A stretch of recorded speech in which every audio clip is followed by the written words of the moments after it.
Decomposing body of Bad Bush found with gunshot wounds in ditch in Manchester. The decomposing body of a man with gunshot wounds was found in a ditch along the road in Ramble, Manchester on Sunday. He has been identified as 33-year-old Oren Kesley, otherwise called Bad Bush, of Good Hope in the parish. Reports from the police are that passersby stumbled upon the body at around 11:40 a.m. and alerted the authorities. The police team was dispatched to the area. The area was processed and the body was removed to the Mandeville Regional Hospital. No motive has yet been established in the matter. The Mandeville Criminal Investigations Branch is probing the case. Chairman SSP Wayne Cameron says Dr. Blake does not have the authority to remove him. Chairman of the Police Officers Association POA, Senior Superintendent Wayne Cameron, said the police commissioner does not have the authority to remove him from the post. Speaking with reporters, SSP Cameron added that Dr. Kevin Blake did not speak to him on the matter. He explained that the POA does not represent the commissioner. SSP Cameron pointed out that the commissioner's directive came after he filed a complaint with the Police Service Commission against him. That the commissioner has had no dialogue with me. I don't know of what this correspondence is really about.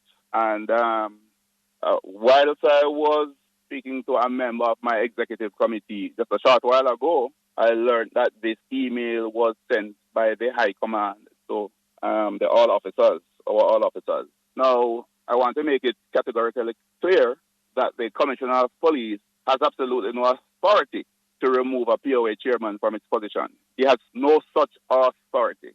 That the chairman of the Police Officers Association is selected from the floor. And when I said from the floor, I'm talking about at a conference where more than two-thirds majority of the officers are present. A quorum is present, rather. Where a quorum is present. And that was duly done at our last conference in 2022, November 2022. And our planned conference for November 2025, then we go back to conference and make those decisions. So the commissioner is acting outside of his authority. I don't know where he has gotten that from. The Police Officers Association does not represent the Commissioner of Police. We represent from the rank of Assistant Superintendent to the rank of Deputy Commissioner. And so the Commissioner is not a part of our outfit at all. And he should not be putting out anything of this nature. The Commissioner of Police has cited me for unprofessional conduct, a particular matter. That is before he has sent it to the Police Service Commission. I cannot comment on that. All right? But this is against the background that I have written some concerns against the Commissioner of Police to the Police Service Commission. And if I have written a grievance against the Commissioner of Police, I would expect that to be heard. So this is where we are at. So it's apparently the Commissioner has drawn battle lines that I am well prepared for. Action taken against rural school bus drivers for speeding violations, says Valls. Transport Minister Darrell Valls says one driver in the government's rural school bus program was recorded as having 14 speeding violations during the first official rollout of the school buses. In a post on Monday evening on social media platform X, Valls said he was sharing the information in the interest of transparency. Action has been taken by the authorities as this is unacceptable. The technology works and we can commit to ensuring that the high standards are maintained, he explained. Some 60 buses were deployed today in the rollout of the National Rural School Bus Program. Valls Education Minister Dr. Dana Morris Dixon and Finance Minister Favor Williams were among those in attendance this morning to oversee the program. The Transport Ministry said it would be monitoring the rollout process across all routes. Valls said a review will be done on Friday and, if necessary, adjustments made before next Monday. Some 200 plus schools are set to benefit from the school bus program. Minister Valls gave an updated statement to correct or clarify his earlier statement of 60 buses that they were deployed across the island. The minister said 53 buses were rolled out due to some challenges in St. Elizabeth, St. Catherine, St. Thomas and St. Andrew. Despite the issues, the minister gave the rollout a passing grade. My preliminary report prior to my 8 p.m. report tonight for today's activities show that there was actually 53 buses that rolled out and not the full 60 due to some challenges, driver challenges, unfortunate minor accident in St. Anne, and one or two other technical issues which have now been resolved.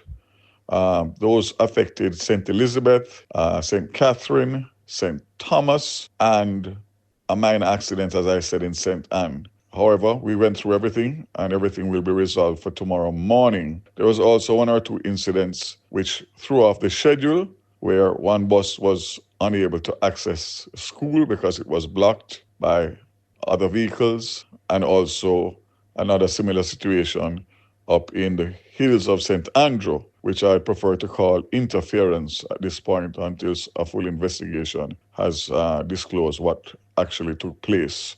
We did miss some time schedules and obviously have to make some adjustments based on what we saw in terms of the number of children that came out and the times that they came out. But I think one of the most important things right now also is the information flow in terms of people being able to access the information for the times of the buses, the routes of the buses, the schools, etc., which we're just going to make a big push on that in terms of public education and public relation. All in all, a very successful day, a day that's long in coming. And I think that I can say that we have a passing grade and we will get better and better every day. 60 buses is what was committed and another 40 between now and September.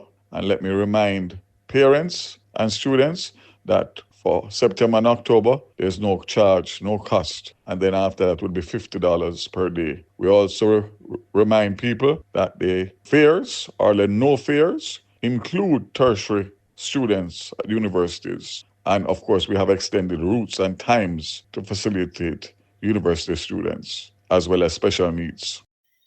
Ascot High School tackling absenteeism with updated registration process. Ascot High School Principal Chanel Talbert says this academic year, keeping close track of students present at school is an aim of the staff at the institution. When reporters arrived at Ascot School on Monday, some students were in the process of updating records along with their parents. The importance of having the registration done and up to date is for us to be able to track students, particularly attendance, and having parents give us the latest contact information, Talbert noted. If they're absent for 3 days, we're going to start contacting parents, the principal stressed. He maintained that during the course of the year, as attendance is tracked, it is important to have up-to-date contacts on file. A lot of things happen. Children fall ill, and we're calling their parents. Parents have numbers from 3-4 years ago. Sometimes it takes an entire day to get to them. We want to correct that, not just to track attendance, but to contact parents in case of emergency, he explained. Talbert says the school has also upgraded the environment that students will spend their time in this year. As you can see, we did a lot of work on the grounds, very lovely grounds to welcome our students, which is important, he stated. Ascot reopened fully on Monday, along with more schools across the country for the 2025-2026 academic year. To subscribe, like, share, and click the notification bell for daily updates.